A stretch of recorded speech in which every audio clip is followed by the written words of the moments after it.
Hello everyone. If your UPS tracking shows import scan, this video is going to explain exactly what it means and what happens next. So import scan means your package has arrived in the destination country and is being processed by customs. At this stage, UPS has scanned the package for import clearance.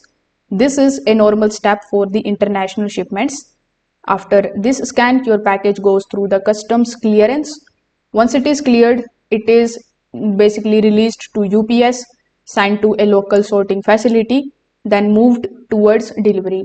You may see updates like cleared customs or out for delivery next. Now, in most of the cases, you don't need to do anything in this regard. However, if customs needs more information, UPS may contact you. They may ask for invoice or proof of value, ID or tax information, or payment of duties. So when you get any of the messages from them, you need to just respond as quickly as possible. Now, if this video helped you understand this, make sure that you like this video and subscribe to the channel. Thanks for watching.